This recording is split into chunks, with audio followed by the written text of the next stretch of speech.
Welcome back, everyone. I know it's been like, who knows, 20 years since I posted last. And today's video is going to be a little different. I'm actually not going to post any footage. I'm not. But before the video starts, before I actually talk about whatever I'm going to talk about, I just wanted to pay homage to, the gym, Fitness Underground meat dad that, used to be with us. He passed very young, early 30s. And I'm bringing that up because I set a PR and I hit 457, which is my old max. I did that in comp, and that was December 8th, my comp.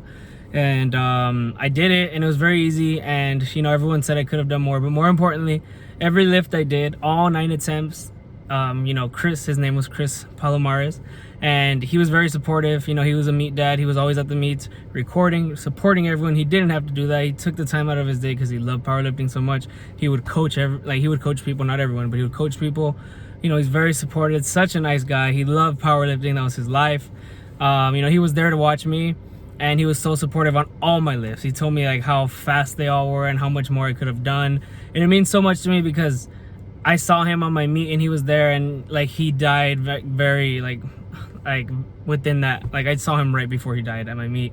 And I had met him before the meet. He was always nice, and he was still the same supportive at the meet. And he just had to go so young. And I wore this shirt setting the PR. It's a little backwards, but it says meat dad, and it says Chris Palomares when he was born, and when he died in 1986 to 2019, he was in his early 30s.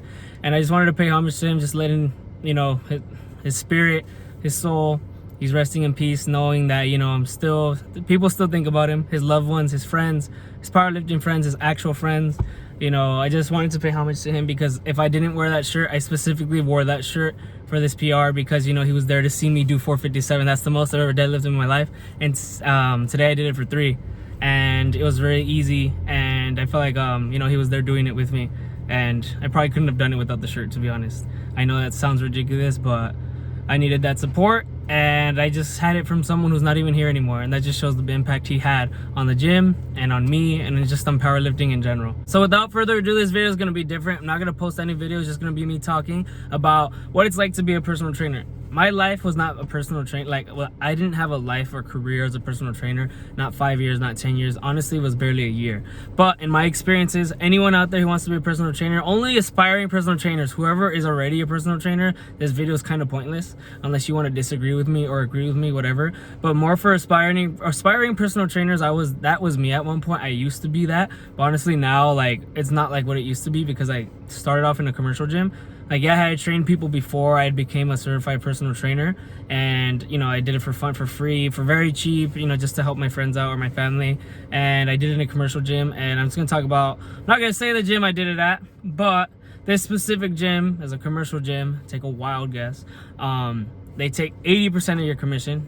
I'm going to start off and say that. Not saying don't be a personal trainer, but if you are going to be one, be ready to not keep all the money. I promise you work off commission, you get paid hourly, whatever. But okay, the way it would work, 80% of your commission would be taken, so you only get 20% of the sale. So if it was like $2,000, you get 20% of that, whatever the math is.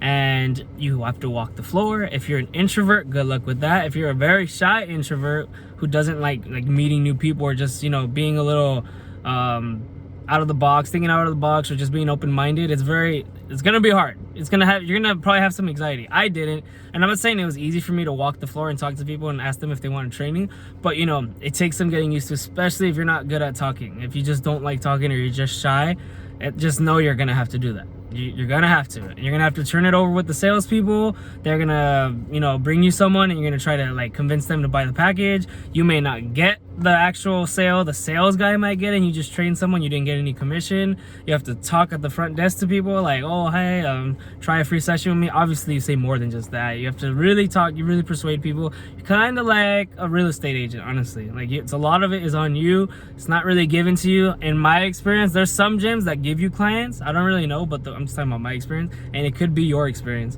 Just having to really work, having to ask people there's appointments where you train people for free and you get paid hourly for that hour, but it's just an hour. So it's like $13 for an hour. It's not much, and you get those weekly, but you have to sell. If you don't sell, obviously the manager talks to you and tells you, why aren't you selling? So that's in a big commercial gym. You're gonna have to deal with people saying, oh, my brother can train me for free, my cousin can train me for free, my friend can train me for $50 a month. You're gonna have to convince them why you're worth over $1,000 a month, and why you're worth, like, for hour sessions or even 30-minute sessions, why you're worth it. It's usually 50 minutes, so you can have 10-minute transition to put the weights away and get ready for your next client, or 25-minute session, 5-minute transition to get ready for your next client. And honestly, if you sell a 25-minute package, they may not think it's worth it because it's so little time. 25, there's only so much you can do. 100% you're gonna do a HIIT workout. It's just a fact. Like, you can't bench. Warm-ups take 25 minutes. You can't, like, honestly, like, 25-minute all HIIT or 50-minute, you know, walking with them on the treadmill, getting to know them. You're wasting 10 minutes of their time right there. Then 40 minutes, or however they do it, just whatever. You gotta really get them to like you, not get them to like the training. It's both the training and you. But I've known trainers that, like, honestly, I heard one lady, she was a very successful trainer at another commercial gym, same commercial gym, but it was just a meeting we had. And she said she had a client, she would just walk with her on the treadmill and just talk about her life. That's it. They would just gossip. And that's, honestly, she made sales like that. And she did that with a few other people, just stretch them out, walk them on the treadmill. So it's not all about the workout. Sometimes they may hate you for the workout because you may go too hard on day one. And that's another thing. If you're so, like, rocky in the gym, you just go hard, and you want to do that to them on the first day, they may get hurt. It's happened to me. I mean, they didn't try to sue me, thank God. They didn't try to, like, get me in trouble. They understood. But, like, you may hurt them. You know, they may be sore in a bad way. They might slip a disc. Like, you don't really know because they're not experienced. Not saying that'll happen, but it may be too much and they may not want to come back, and they won't buy because you went so hard on them. But then, you know, you can go too easy on them and be, oh, well, he's not a good trainer, he went too easy, because they have some experience. It's just hard to really tell. So now, moving on to actually being in another gym where you train and you pay rent. There's, like, you may not have known that, but there's some that charge, I don't know how much rent, but just be ready to pay up to $1,000. Like, it can be up to $1,000 rent. Not saying that's what they charge. It depends on the gym. But if you're willing to pay about a studio apartment or half of a studio apartment on training, you got to make sure and put in the work and really promote yourself, and really Instagram, you know, Facebook, Letgo, OfferUp, Craigslist, and really, like, get people to come, because if not, you're just throwing money down the drain. And some gyms may not help you, like I said. So, not trying to crush anyone's dreams, but I'm just saying it's not what you think. And if it's a commercial gym, it may be like the worst thing. If your fitness manager is trying to tell you how to train people, just keep them on the TRX, or just keep them with bodyweight stuff, and you don't want to do that and you don't get along. Like, there's so many things. Like, you're not really your own boss in the commercial gym like you'd think you would be, like, for the most part. Maybe some you are, and in a little own, like, private studio, but remember, you got to pay rent and you got to work harder technically in the studio, because they're not taking 80%. Like, commercial gym, you're technically paying rent. Like, the ones that take so much of your commission, that 80% is pretty much the rent you're paying, if you think about it, because that should be going to you. So you get 20% of the commission. Some give you clients, some don't. It really depends, but you really have to work hard, and it's not just you're gonna get a bunch of clients and you train them. If that's the case, then that's cool, honestly. If you get them and you get paid like $30 an hour, no commission, damn, that's pretty cool, or more.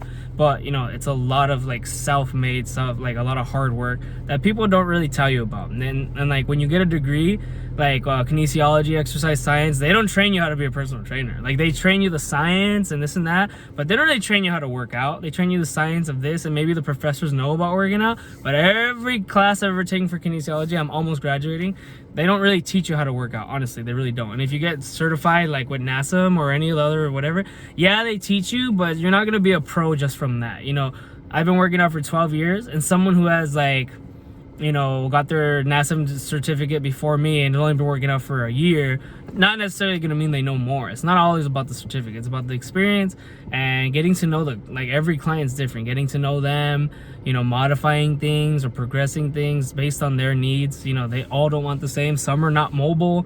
It really depends. Some are not flexible. Some want to get stretched out. Some want to do yoga. You got to be very well versed. You can't just know one thing. If you don't know HIIT, good luck with that, because a lot of people like to lose weight. If you only know strength training, you only know HIIT, you just gotta get used to everything. Even yoga, if you don't, like, I even know some yoga things, and I literally never do yoga. I've done it like twice. You gotta know some stretching, mobility, swimming. Some people may want to do swim. Some athletes, former athletes, if you're not an athlete or former athlete, find out how to be, like, train functional training for athletes, as functional as possible. You know, don't be ridiculous either. Like, don't do a pistol squat on a Bosu ball while doing a one-arm shoulder press. Like, that's a little too much. It's not that functional either. So with that being said, just know you're gonna work way harder than you think you're gonna work being a personal trainer. It's a lot of self-promotion, and you gotta tell your friends to tell their friends and tell their friends, and go tell your friends about it, and do all this stuff. and you may pay rent, or if you don't, you're not gonna keep all the commission. So there's also ways of just doing it on your own, but it's kind of hard doing it like at parks or in your house or at people's houses, because you know it's not that easy all the time. It may sound easy, or if someone gets hurt on your house, they may, like your property, they may sue you. You know, it's just kind of hard. You need to get liability waivers. It's not as easy as you always think.